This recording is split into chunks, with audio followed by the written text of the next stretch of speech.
Magandang araw, ako si Clark Liwanag at sa bidyong ito ay ipapaliwanag ko ang ilang mahalagang konsepto sa pagsasalin o translasyon. Tatalakayin natin ang dynamic, formal at literal translation, translation at comprehensibility, 4 na basic semantic categories, at 4 na translation process. Simulan natin sa dynamic versus formal equivalence versus literal translation. Uri ang dynamic equivalence ay isang uri ng pagsasalin na nakatuon sa kahulugan o epek ng mensahe. Sa mambabasa, hindi ito literal pero siguradong ito pareho ang dating ng mensahe. Halimbawa sa English, "It's raining cats and dogs." Dynamic translation, malakas ang ulan. Hindi literal pero tama ang kahulugan. Samantala, ang formal equivalence ay mas malapit o orihinal na anyo at istruktura ng teksto.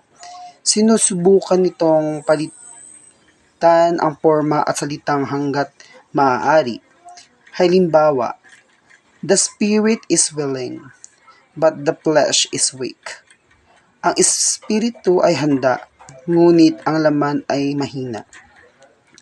Mas literal ang structure, pero may adjustment pa rin. Ang literal translation naman ay word for word na pagsasalin. Halimbawa, "It's raining cats and dogs." Umuulan ng pusa at aso. Mali ang dating kahit tama ang bawat salita, kaya hindi ito laging epektibo.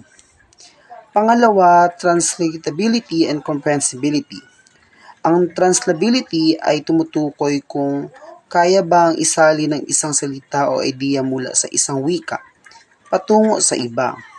Halimbawa, ang salitang kilig sa Pilipino ay mahirap isalin sa Ingles dahil wala itong epektong katumbas. Samantala, ang comprehensibility ay kung naiintindihan ba ng mambabasa ang isinasalin. Halimbawa, kung isasalin mo ang isang technical term na literal pero hindi naiintindihan ng reader, mababa ang comprehensibility. Kaya mahalaga hindi lang maisalin kung di naiintindihan din.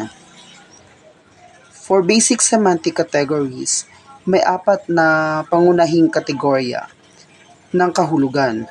Una, lexical meaning.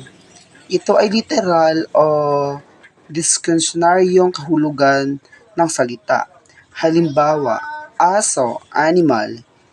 Ikalawa, grammatical meaning, kahulugan batay sa ayos ng pangungusap. Halimbawa, kumakain siya ng kinain siya.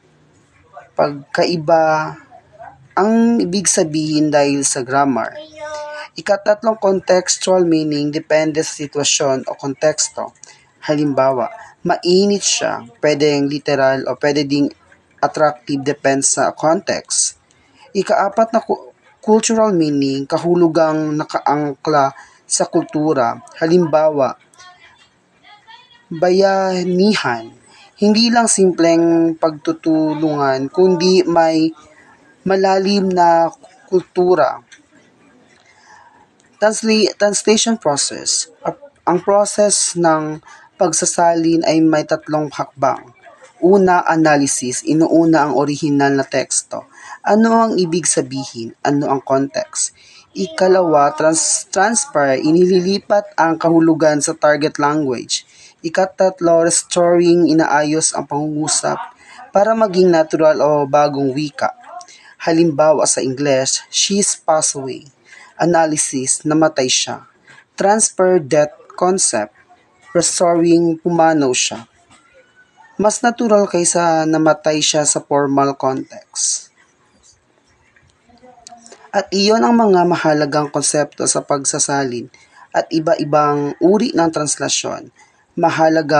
Palahagahan ang translatability at comprehensibility, semantic categories, at ang proseso ng translation. Maraming salamat sa pakikinig.